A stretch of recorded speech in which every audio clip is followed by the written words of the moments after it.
Hello, everyone, and welcome from me, JP. Today on the podcast, we have one amazing Niki Loe. Thank you for joining us today.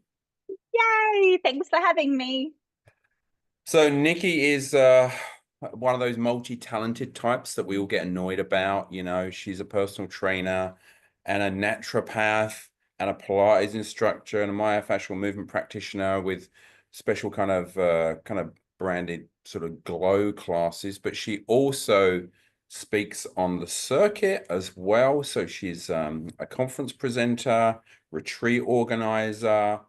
And she even appears in magazines and online TV shows like cooking shows and things like that, doing all sorts of things like that. So that's kind of a good collection of stuff. Have I missed anything, Nikki? I think thank you for the beautiful words. I'm definitely multi-passionate. I'll own that. So thank you. Yeah, I mean that according to one TED talk, you are what they call a multi-potentialite. You know, you have many I like talents, it. but you're actually good at many things, as opposed to you do lots of things that you're very average at. So it's great to have you on, and we're going to talk about joy today. But before we get into that, how, on a daily existence for you, like what do you do? Like describe what you do. There are no 2 days that are exactly the same for me. And I don't want there to be any confusion about what I offer because I know there are a lot of different offerings. So I'm going to wrap it up by saying I've gotten really clear on what it is I'm offering, and that's an experience of strength, joy, and self love. They just come in different packages, wrapped with different colored bows. So on some mornings, I might be having a private myofascial movement session with a client. I might be online coaching a client in regards to getting in touch with more strength and joy and connection to wellness in their lives. And wellness extends to the physical, the mental, and the emotional. I might be running a retreat somewhere magical because it's important to me, as I said, that I create an experience. But whether it's a retreat, a movement session, a naturopathic coaching session, or a glow class experience with me, I'm just trying to help you get in touch with the truest, most vibrant version of who you are, because I believe everybody deserves to live a joyous life in a body that they love. So you get to choose the package, but that's what we're working on. All right, so everything really is what you do. Okay, thank you for that detailed description. Like today, like just today, early morning, I started with a couple of beautiful one-on-one movement clients. And then I taught a yummy glow class to a room of humans and then some online coaching at home. So a real lucky dip that connects me And to now you're people doing a all podcast. over. I know, with one of my favorite humans. Amazing, Have fun. amazing. Have Now, fun. I know that you started really young. So you were like 15 when you started teaching group fitness. So, I think how did you, what was the catalyst for you to have jumped in at such an early age into this lovely industry of ours? well, I was 14 years old when my mum bought me a 3 month membership at New Image Fun and Fitness. I remember it was called in Tamworth, which is where I'm from, a country town in New South Wales. And I've always loved movement more than I've loved exercise or even more than I've loved sport. And when she got me that gym membership, it's something that I really wanted because from a very young age, about 8 years old, I fell in love with aerobics. I would get up before school every day and at 6:30 a.m. be doing aerobics Oz style. Still remember Michelle Dean, this little pocket rocket. And I just loved this connection to movement in that way. And so when my beautiful parents gave me this gym membership, I think for them, they knew I needed a little extra joy at the time. And I think they were probably hoping it would help me with my self confidence. And I was hoping, I don't know if I was hoping for that knowingly, but I knew that I knew that I could find some joy in this magical place where I could do aerobics in real life. And I started attending group fitness classes. And then I just attended every single one of them on the timetable outside of school. Morning, afternoon, weekend. I couldn't wait to go back for more. 2 classes in a row, you name it. And I really started to feel all lit up in my body and with my experience of movement and my connection with others in movement. And the owners at the time said, "You are just basically living here. What if we were to help put you through some training and you could teach some classes for us throughout high school?"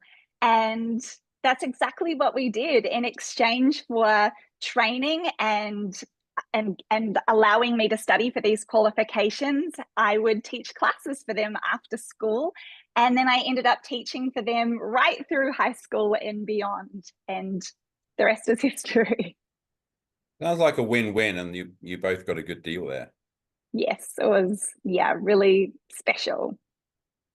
So we fast forward to now, and you've described what you do now, and then we've got this connection into joy. So what has inspired you to start speaking, well, researching, exploring, and then speaking on joy and kind of reflecting that to an audience in your own style?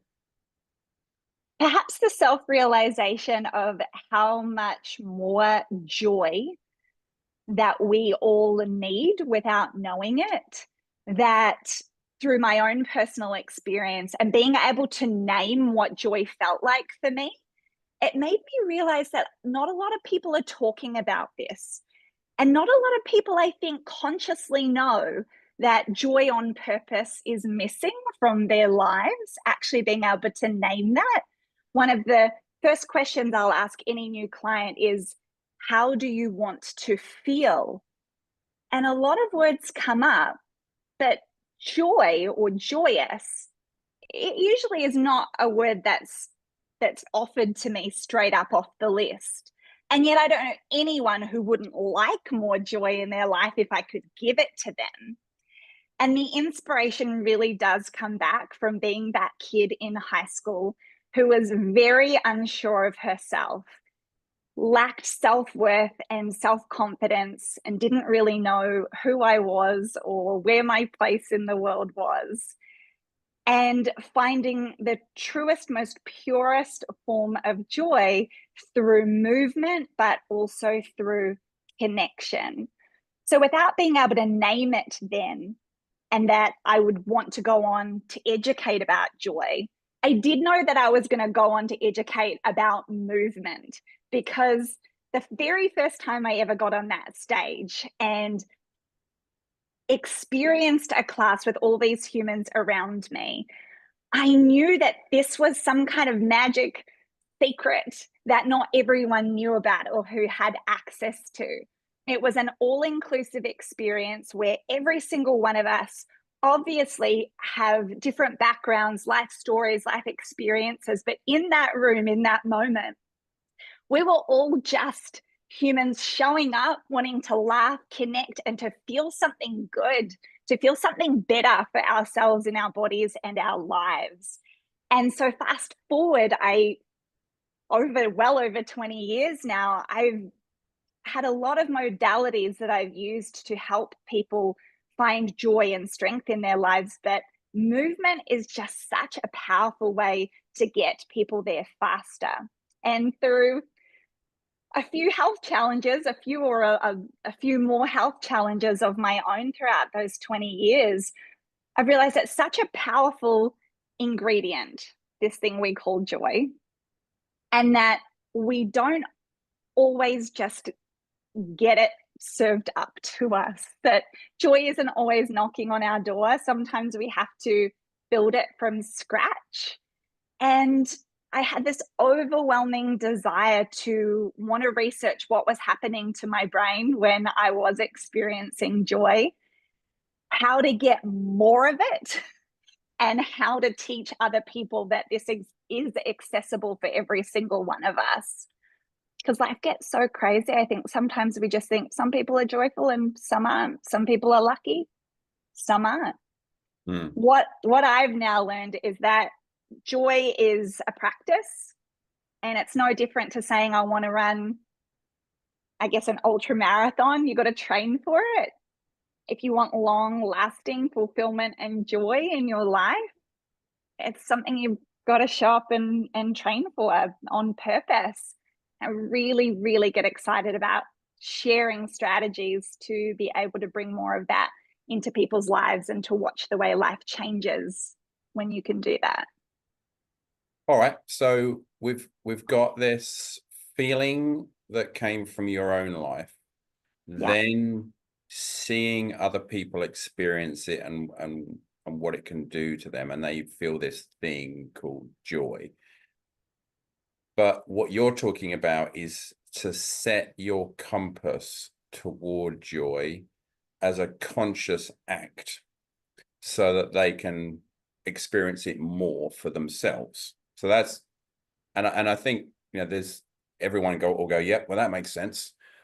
However, it only makes sense if you say, well, this thing, joy, is an umbrella term for a whole heap of really Yeah. good things that'll happen for a human being as a result of setting their compass on joy, because that feeling of of positivity inside of us is a very nice feeling, but what else does it bring? And I think what would be useful now is tell us what's under the umbrella of joy that's so damn good, because I understand some of those connections, but I think it'd be really interesting to hear from someone who's actually purposely looked at the research on that. Yeah. Basically, they would call it an emotional state, but it's something you carry inside with you, right? Yes. That for me is something that would be really interesting to explore. Also, we should just point out joy as the inside job that it is, right? So happiness is Yeah. fleeting. Happiness would be, hey, go to a comedy show and be stimulated from the outside into laughter, and it's a temporary state. Joy is something where you can be sad on the outside but carry Yeah. joy on the inside, right? Joy is very much an internal state which we can carry with us through lots of different emotional, superficial level states. So you're talking about joy, that thing that is the inside job that you carry with you all the time, but it's also this umbrella term, as you talk about it, to health, happiness, longevity, fulfillment in life. So talk to me a little bit more about that. What's under the umbrella of joy? I think they're beautiful pillars that you've listed right there. And I'd like to add self-worth, self-love, peace, courage, the courage to show up for yourself. And it really is all those little things that affect how you do show up, because as you say, it's something that you carry inside of yourself. So it's not dependent on external circumstances. You gave a great example about a comedy show. I love the example of playing a game of sport. I was not a super sporty athletic kid, but I gave it a good crack. And so innately, when I look back on it, I think about the difference between happiness and joy. Happiness might be you're playing sport, so you're playing a game of netball with your besties and you win the game. And so you're happy because you won the game. But joy might be you lost the game, but you have this huge smile on your face and you have this gratitude because you just got to hang out with your best friends for an hour and you got to share that experience together. So you still go home a winner. And that is how I would translate happiness and joy to life as well, no matter what's going on. And let's be honest, being human is no joke. Surprises are coming at us left, right, and center. We never know what's around the corner. But joy is still being happy, it's having that sense of okayness, regardless of what's going on around us. So when I think of that umbrella of just human emotion in general, joy can exist alongside pain and alongside fear and alongside anxiety and stress and everything that comes with it. And then joy has its own little special umbrella as well, which connects us to a deeper sense of everything we just mentioned: fulfillment, purpose, courage, and courage to live the kind of life that you want to live and that you deserve to live. And that takes me back to what you said about setting your compass to something, and whether that's joy or another word that resonates for you. You have to know what you want in order to get what you want. And Hmm. so setting that compass and saying out loud, I want to experience more of this in my life, that's what enables you to start putting things into action to be able to achieve that. And so I want people to know that that's possible. And instead of, I think we can get really swept up in the day to day, and a lot of our time can be used up reacting to the situations that come up or just responding to the situations that come up. But no matter how wild our world is, there is a pocket in our life that we can reserve for nurturing time to create what's actually possible, to say, this is what I want. And for me, just personally, I have reached moments in my life where they've been my enough moments. I don't want to feel like this anymore. I want to feel good. I'm going to set my comfort to good, because I'm not happy here anymore. I think also where we're going with this is that I don't think anyone sets out in life to be a miserable so and so and to Agreed. feel, horrific on the inside and sad and depressed. I don't think any of us set out to do that. But the irony of the world that we live in is there's a whole heap of opportunities for us to have our thoughts dwell on all the things that are problems in our life. We're genetically predisposed to look for danger in the world, and we don't Yes. live in a anywhere near as physically dangerous world as we used to. So that programming remains, even though we're not living in that physically dangerous world so much anymore. So we're looking for that, genetically predisposed to doing that, and then we can spend a whole heap of our time doing it without really knowing as well. So this Yeah. this idea of kind of breaking the pattern and going, all right, then we have to consciously bring in a practice which does this, Yeah. and that will break the cycle over time. But you're right, it has to be a practice. It has to be a Yeah. conscious kind of commitment to doing that, right? So let's talk about what is under this umbrella then, because it's just like ways of creating joy, but also what the results of the state of joy as well, right? It's like Yeah. you've already talked about movement. I mean, we're doing a podcast here, which is it's for an exercise brand, right? An Yeah. education of exercise brand. So there we are with that as our kind of initial audience. But when we're talking, yes, movement is one of the ways that you can create, the hormonal changes that create this positivity, and movement as a practice will therefore feed joy. And I think everyone who's in the exercise industry can kind of tell that. But talk a bit more about the other categories, but also talk a bit more about that, because I seem to remember you using the term hope molecules at some point in regard to exercise. So play around in there and then talk about some of the other categories that drive this joy state. Yeah. Let's start with movement. So, hope molecules, let's start there. We talk about this state of joy that comes specifically from movement. Now, most of us know how good it feels to move our body. And we've always kind of given endorphins the big rap for that. Yeah, I'm high on endorphins. I've got the runner's high and everything that comes with that.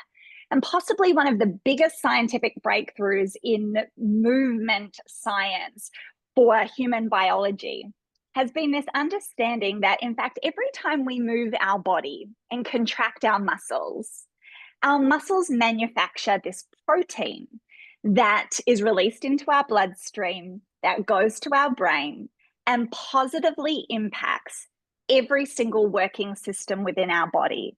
It improves our heart health, our immune function, and it actually crosses our blood-brain barrier to make our brain more resilient to the experience of stress and more receptive to the state of joy.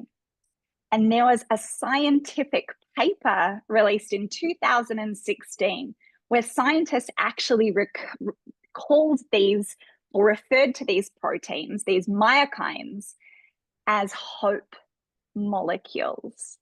The very idea that moving your body can evoke more hope for your brain, for your heart, for your physical wellness. And when you have more hope, you have more health. When you have more health, you have more joy. It becomes this delicious ripple effect.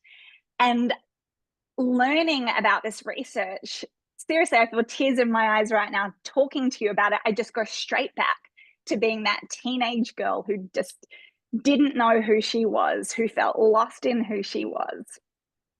And then I think about the way my whole being lit up and quite literally transformed because I fell in love with the art of movement and connection. And to learn all this time, it wasn't just an endorphin rush, that actually our muscles are producing these hormones that can have such a ripple effect to our mental, physical, and emotional well-being. And that's mind-blowing. And this is just something that we can't keep a secret. And this is why I talk about it, because I think we all know it's good to exercise and do our proposed 30 minutes a day or whatever it is, but to understand that every time we move, we could be getting this intravenous shot of hope and joy rushing through us. I mean, that's free and accessible, even if it's just a wiggle in the kitchen when you're cooking dinner.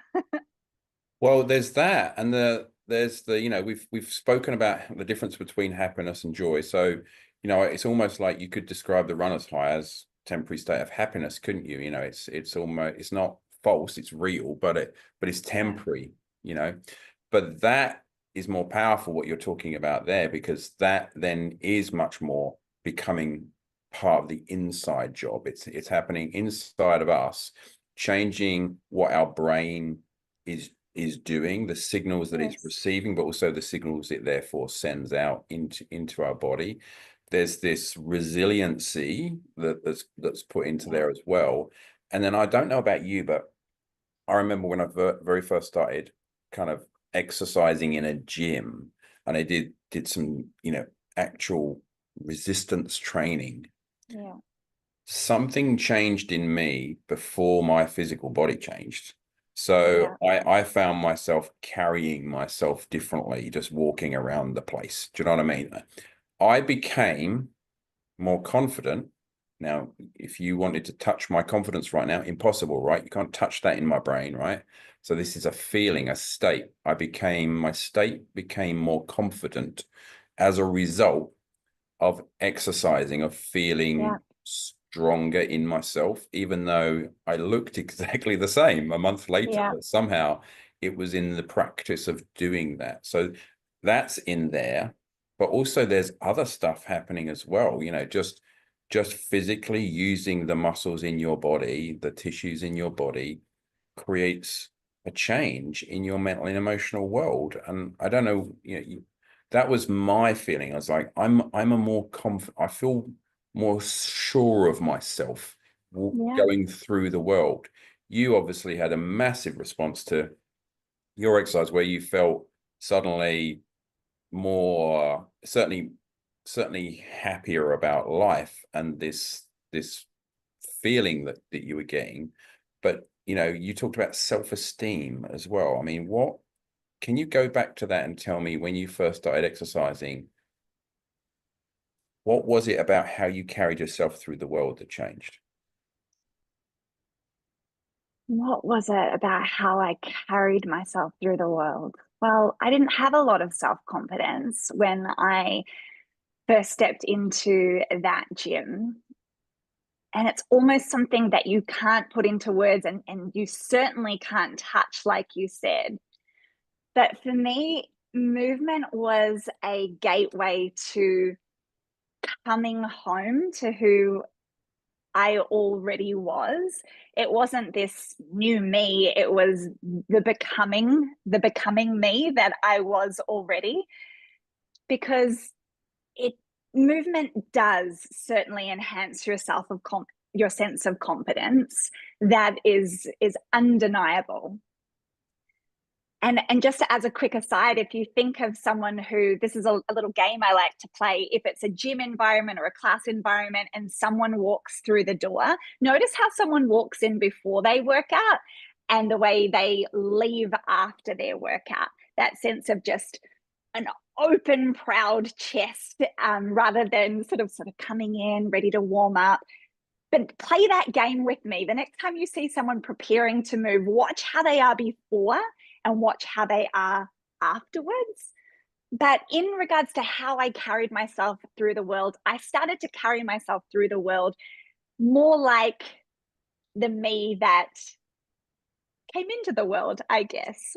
I always think when you look at a little kid and you watch how they move with such confidence, a lot of parents worry that their kids have no fear. They're just jumping off things, climbing things. One of the very first things we ever do is start to wiggle or move. So even babies that can't crawl yet or can't walk will hear music and you'll see them do a little bounce, a little shoulder wiggle, a little booty shimmy.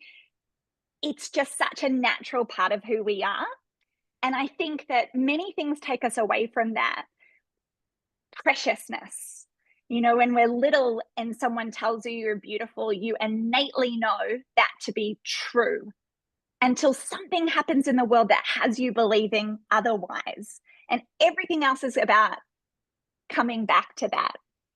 So when I think about how movement for me changed how I showed up in the world, it just changed, it just took me back to who I was. As adults, you hear humans say things like, I fell in love with movement when I started this or started this, the kind of movement they love most in the world. But you don't fall in love with movement when you're a little kid. You are the love of movement when you're a little kid. And so the more I embodied that feeling, the more courageous I felt to truly be me. And it's almost like I'm aging in reverse. The older I get, the more tutus I own, the more I twirl, the more I'm just trying to get back in touch with who I actually am.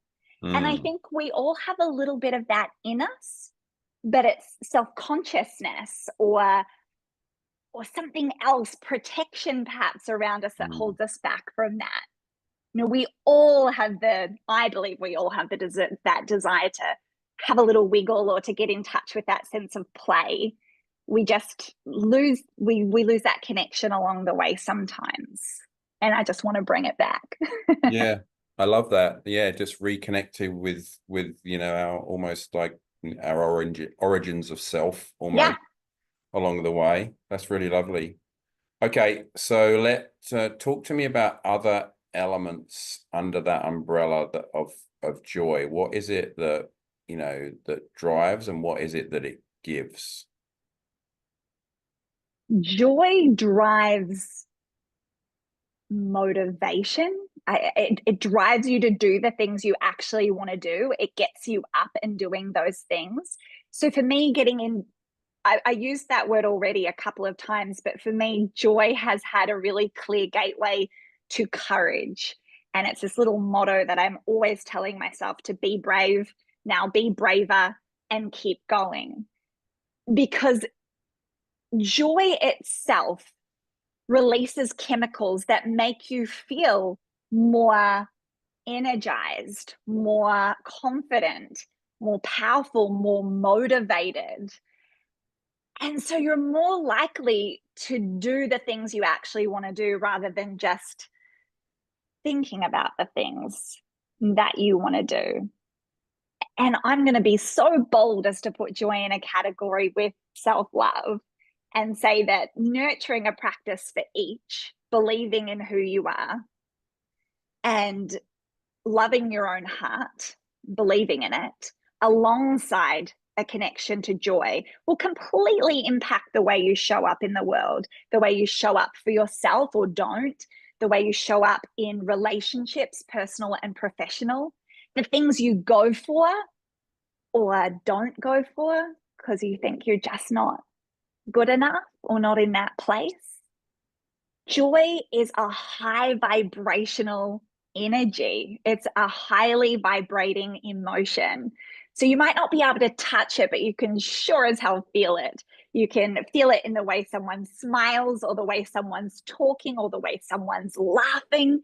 And it has such a higher vibration to most other things. Joy and love, I mean, indisputable, right? The vibration and Absolutely. magnetism that has. But it's just so much easier said than done. I don't want anyone to sit here thinking, oh my gosh, okay, then I'll just go get myself some joy. There are little stepping stones. And I know it is an unusual thing to talk about. And I was really scared, to be honest, to just start educating at exercise conferences about joy and self love and about how that would be received, but it has had such a powerful impact in my own life. And it did come from a place of the art of joy for me came from a place of despair. And it's what you said before, that our primal instinct is more to run away from something than towards it. So we are more likely as human beings to run away from stress and fear then we are designed to run towards Mm. joy and meaning. And so for me, I just came to this place really because I was running away from pain and despair. So the emotional pain and despair of being a young girl who really struggled with self-confidence, to someone who really found her confidence and her place in the world and was ready to start her career, and then had 3 hip operations at the age of 20, which led to a 4, Mm. where I just kind of arrived in this little destination of exploring joy because I just knew that there was something more. And I knew there was something more for my life. And the more I dove into that research, I affirmed so much of what I already knew and felt, but didn't know how to articulate. And so I am actually just talking about it because I want people to be bold enough and brave enough to say out loud, I want more joy in my life. Because I often don't think we think that for ourselves. We think of all the things we might want more of, maybe more fitness or more money or more, many different things, but we don't often stop and identify, I want more joy in my life. And I think that that can positively and powerfully transform everything. And it can be the catalyst, as you say, the driver to achieving all the other things that it is that you are wanting in your life. The tough part of which, of course, is that it's not something you can go straight at. So, and what I mean by that is it's like, oh, well, if joy's the thing, I'll just go do joy. Because No. what we need to do is actually, it's, we said earlier, it's a practice, but we need to actually go through and create the ingredients where joy is the result. So, Yeah. you know, we have to find the things that end up with joy just happening. Yeah. And that's the thing. It's like I can go out, Create the I can environment. set my heart on ice cream and go and buy an ice cream and it's there, done. Right? I couldn't go, I think I'm just going to go get some joy and just experience that. And then I'll just live with joy. It's not something that's easily attainable. It is a series. It's not just a practice, it's a series of practices. So the ingredients that you throw into your life. So movement is one, self-love Yeah. is another.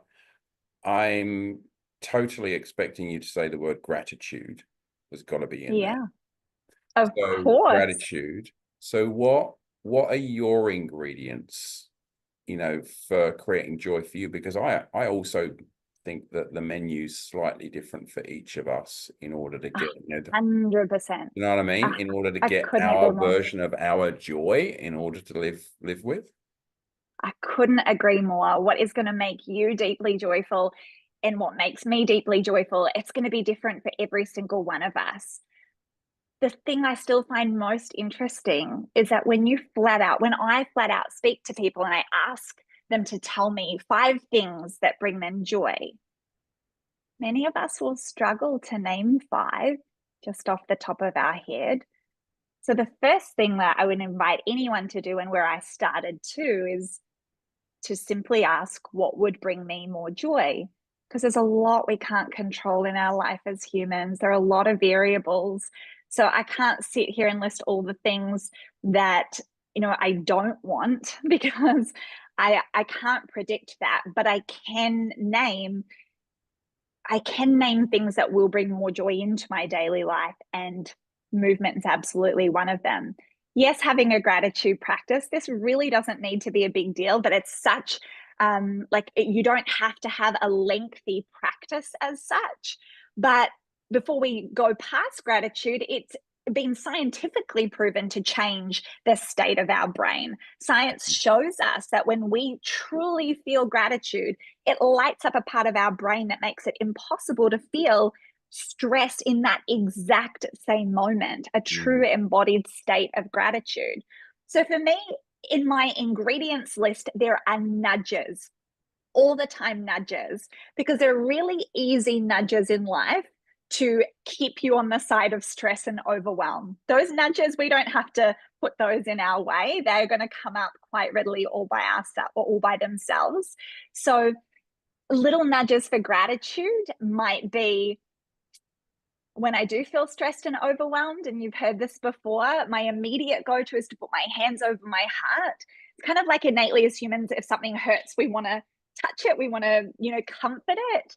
It's hands on heart, and a little mantra that I have, which is busy but blessed, busy but blessed. It immediately changes the way I'm perceiving that moment from overwhelmed to a lot's going on right now, but I'm also really, really blessed. There are a lot of really good things that are happening right now too. Mm. And another little silly thing that my hubby and I do is we carry a little gratitude stone, a little gratitude rock with us everywhere we go. The idea is when you pull it out of your pocket or out of your handbag when you're rummaging through, it's like, regardless of my mood in that moment, that's a little nudge. What are you grateful for? And there's always something that can come to mind that will change my state of being in that way.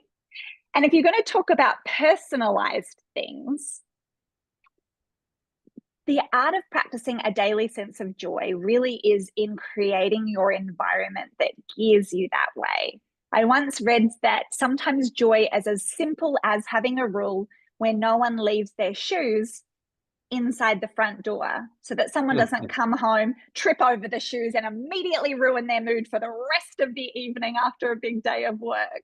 So it can be little tiny rules that you have in the home. I know that's a little bit more challenging if you have little ones leaving them around too. You could already read that. But your version. And for me, I every day love to put on this splash of blush on my face, which is I know we talk about joy being on the inside, but it's this tangible external reminder of the joy that is inside of me, if that makes sense. I mentioned that I had been going through a cycle of surgeries at a really, at a big time in my life and not feeling great. I remember being at home for nearly 2 months recovering from one surgery. And one day I just went into the bathroom and put on some blush, knowing I would not see anybody else that day. And just thought, well, that feels a little more cheerful. And again, that's not going to be for everyone, but I want everyone to think, what is my blush? What can I have on hand or do every day that connects me to me? It might be that you actively wear your favorite color because you choose how you express yourself when you step out in the world. It can be what you have on your bedside table so that when you wake up, it's something that makes you smile so you start your day right. There are a number of little things you can do in your day, and surrounding yourself with the way you want to feel. So if you're setting your compass to something and I'm setting my compass to joy, then I want to make sure that the actions that I'm taking are aligned with that value. So joy is one of the biggest values in my life alongside love and connection. So have I done what I needed to do to achieve that today? I can surround myself with delicious humans. Why am I doing this beautiful exchange with you? Because I like spending time with you, because I hope somebody hears this and believes that more joy in their life is possible for them too. So surround yourself with delicious humans who cheer for you the way that you cheer for them, that love you the way that they love you too. Yes, move your body. I'll just keep repeating that one. It's so accessible. I find joy in eating food that both delights me and makes me feel energized. So that's not just always eating salads. Sometimes it brings me joy to have a glass of champagne or to eat a roll of chocolate or a block, whatever. it's finding the delight in the everyday. And sometimes that's in a little pocket. I mean, I could just keep going, but you have to come up with your own little joy box and fill it with the things that really resonate with you and where you want to be. But you have to know where you want to be to start actually moving towards that.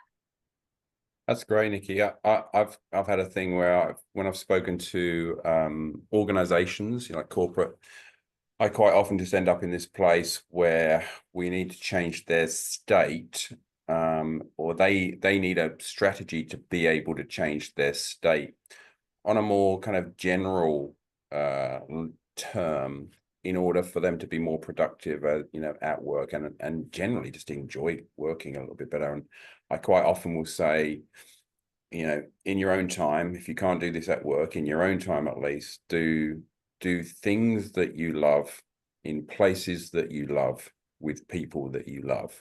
And Perfect. that as a really simple kind of way, it's just there's three things there. If you can separate them, do things that you love, yep. Go to places that you love, environments that you love being in, which again can be different for all of us, and hang out with people that you love. That to me is a really good way of driving that. So that in that we've got personal fulfillment, literally just scratching that itch of what we're driven to do. Yeah. We've got environments that we just feel great in. That could be forest, jungle, streams, lakes, rivers, mountains, ocean, beach, all of that. What are the places? It could just be the local park. You've got a certain type of parkland near you that just makes you feel good. There's a place in the UK, near to where my dad lives, and it's just like I go there and it's just like, this is awesome. It's just a little kind of path, like it's a little nature Yes. path. That finding those places. So let's recap on what's under our joy umbrella. We've got movement, of course, Of and we've course. got gratitude, and we've got Yes. connection. We've got doing what you love. We've And got, naming that. I urge you yeah, to name that yeah, too. Yeah. name it, and then Nature. yeah, being with people you love, nature, environment, outdoors, whatever it might be. Self-love is in there as well. So what else do we throw into the joy box, under the joy? What you're nourishing yourself with. So foods that both nourish and delight you. I Mm-hmm. would say music is another really powerful one, because no matter what's going on in your world, even if it's a really tough day and you can't get out of the environment you're in, a song that you love can change your state almost immediately. You can breathe. Now, I know that sounds really simple, but deep breath actually has a really powerful dopamine response in the body, which positively impacts your brain and gears your brain towards feeling more peace. And peace is a fantastic gateway to joy as well. You can hug a puppy like immediately. That I always wondered does when it you were for going to me. bring in your dog. I wondered, I can't believe he hasn't appeared before now, quite frankly. Little love of my life. Like everybody, just if you can get a dog, you should get a dog. And human touch as well, hug people, like really hug people.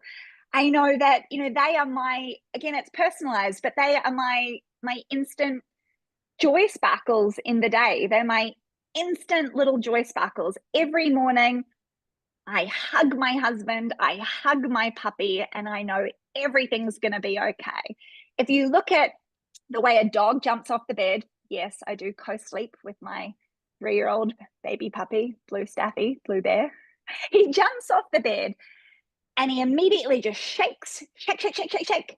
He does an up dog, big stretch through his front line, down dog, big stretch through the back line, goes into his day. If we could all act like a puppy dog the second we got up, little smooch to the people he loves most in the world, a little wiggle, a little stretch, and then we start. Mm. Wow, that would positively impact everything. Maybe I'm actually just going to wrap that up in a little bite-sized bubble for you. Anyone listening to take away, because there's a lot of big information. If you, for the next 7 days, could wake up, think about something or someone you love deeply. You could get out of bed, have a little booty wiggle and a little stretch, and then go about your day. I would love some kind of feedback on how that changed anything or everything for you that Absolutely. week. Yeah, I mean, that's the thing, especially if it's something that maybe you haven't been doing as well. Like there'd be a bigger effect. We talked with Linda Barlow recently, and she dances outdoors in her front garden Yes. on on a daily basis. It's what she does with no sense of self-consciousness, which is why it's so joyous as well. I mean, I would add, because everyone's got their own joy umbrella and what sits under it, but one of the things for me is creativity and humor. So, and they're not really, I don't separate them. I listen to a lot of comedy, and it gets me thinking differently. So for me, it makes my brain go to places outside of comedy. It makes my brain go to places that are unusual. So it forms connections between things that you ordinarily wouldn't connect. And when I'm able to do that, it's deeply satisfying and fulfilling as a feeling. So for me, I definitely get that feeling of carrying joy inside me because of having a connection to humor and creativity. So that, just to give people who are listening, joy can be a very individual set of ingredients, and it's a matter of finding yours. But as you said earlier, writing a list of the things that give you that feeling, that's an amazing start. You If have to start by if getting you don't clear fancy the on it. wiggle, that is. Yes. I mean, on that note, I believe everyone fancies a wiggle. Every little kid will have a wiggle to music at some stage. I just Mhm. believe if you're an adult and you say you're not a dancer, I just think that maybe you're not a dancer in public, or that something has happened to make you feel very self-conscious. Like perhaps Mm. even if you don't dance in private, we all like a wiggle. So it's how do we get back to that wiggle? But creativity, beautiful, humor, beautiful. Kids do that beautifully as well. And getting in touch with that sense of purpose is incredibly important. And the other two that came to my mind is a sense of silliness. That's what made me think of laughter.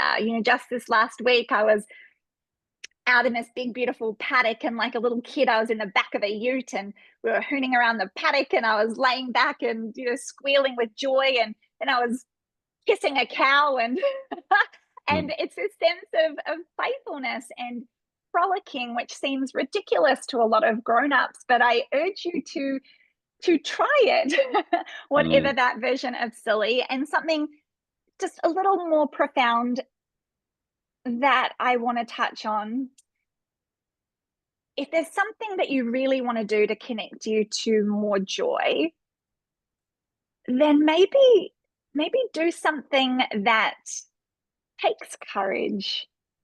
Maybe it is that you make a promise to yourself this week, and just one, and then you keep that promise to yourself. Because doing things that make you proud of yourself because you knew it was scary for you, or it's something you've wanted to do for a really long time, but you were too scared or nervous to do that, that sense of pride and that chemical release that comes from that, that will be a beautiful stepping stone towards more joy as well. So don't start out of control. Start with one thing you might introduce this week. Make a little joy promise to yourself. Keep it and see how that feels. Because if joy just seems so out of reach right now, they are the kinds of stepping stones that we can focus on. And recently I did a little deep dive into peace, because this year for me was all about prioritizing peace. And I was actually really surprised to find that the chemical release in our brain and our body, whether we feel or experience peace and joy, are exactly the same. They are in different amounts, but they are exactly the same. So we have serotonin and dopamine, and we have oxytocin. We have a little more serotonin when we're in a state of peace, and a little more dopamine and some endorphin when we are feeling joy. But overall, that chemical structure is the same. And when I read that, I thought to myself, this is the perfect stepping stone to joy. If you're listening to this and you think, wow, I'm so far from joy right now, I'm just, it can be like a goal that feels too big and you don't know where to start, so you just don't. So maybe we could say a beautiful stepping stone to joy is to actually practice a little peace. Even Nice. that's 5 Yeah, minutes of you time and actually spending some time with yourself in the day, whatever that is, just a mindful shower that's just all yours, or wherever you can have it, an extra 5 minutes where you linger in your car in the driveway. We've all done it. Wherever you I can like find that that peace. because sometimes joy actually might feel too far Yeah, away.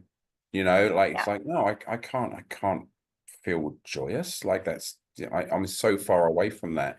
But could you feel peace? Like, actually peace would be quite comforting a feeling when you're in yeah, that place.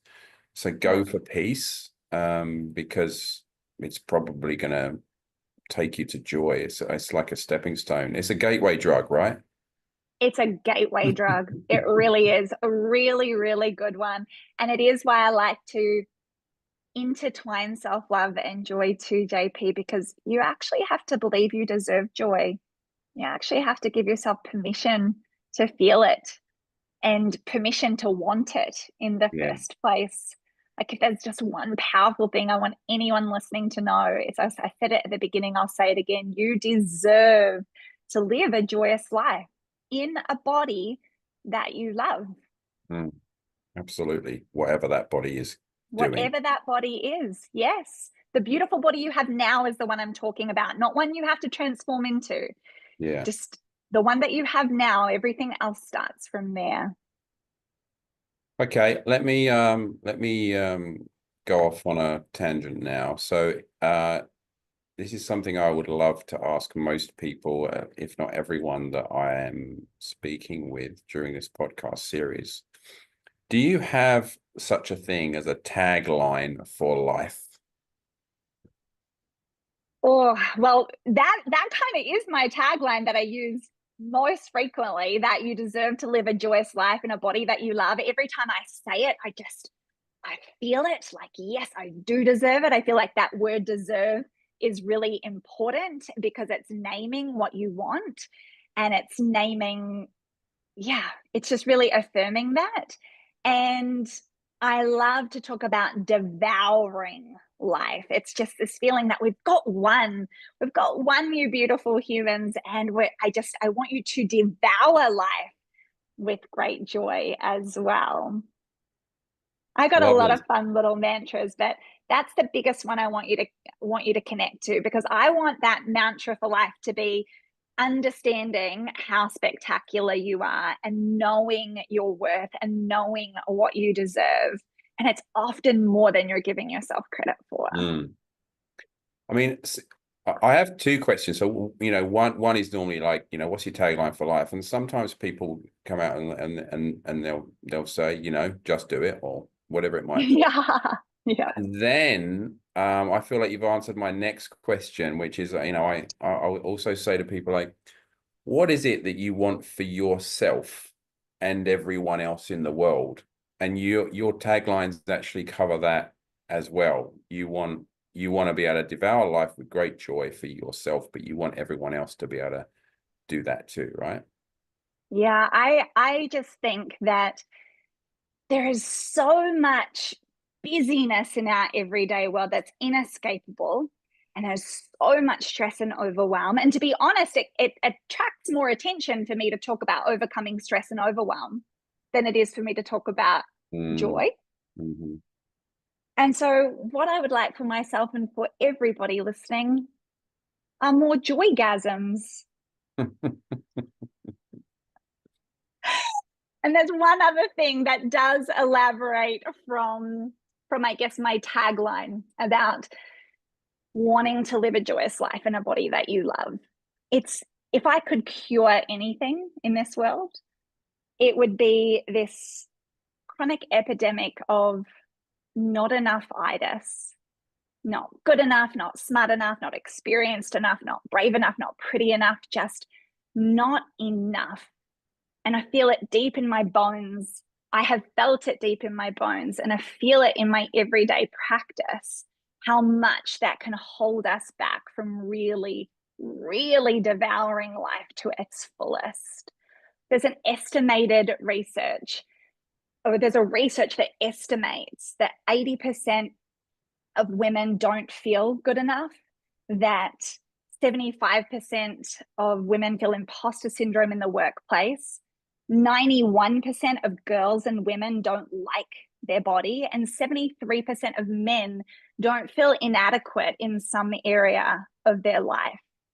Not enough itis is a really real thing. And if I could cure it for us all, I would. Mm. The starting point is a really good joygasm. Well, talking of releasing things onto the world, that would be a great thing to release onto the world, is just to take away that. How many joyous, fulfilled, confident humans, what could they produce and offer all of us in that place of feeling like they were enough? That would be pretty special. It'd be really special if anyone just today takes away what more is there for me, and actually being able to clearly articulate, what do I want? Mm. Like, that's such a beautiful starting point. If there's something that you've been putting off for days, weeks, months, or years, see if you can just give 5 minutes a day to it this week. Or if it's, something that applies that you go do it one time, do it. I promise these little small steps can really, really create the tapestry of the rest of your life. And we don't need a new year. Like, I keep thinking lately, we've got 6 weeks left to the end of the year, and everyone's sort of subconsciously going into that mode of, well, we'll just wrap up this year and we'll start afresh next year. Mm. Just remember that you can start again, you can start afresh, you can reimagine your life in any moment. And I hope that you choose this one, because 6 weeks is precious. It's a long time. Or whenever you're listening to this, a week is a long time. To not start right now, making one tiny little change that just gears your compass towards feeling something really beautiful for your life. Start small, but do Well, I start. reckon, ironically, that's a great place to close on that very message. So, if nothing else, Niki, I know that your passion and purpose and personality and everything else beginning with P has shone through today and given people you know, hope and a smile in their heart, because it's very difficult to listen to you and not feel that. So thanks for talking us through joy today and being a joyous human yourself. Thank you. And thank you for being one of the advocates in my life for identifying exactly what it was to share, to educate, and to feel for myself. You've been a power player in that. So thank you. Well, ironically, that brings me joy. So I'm glad about that. Thanks, Niki. Lots of love.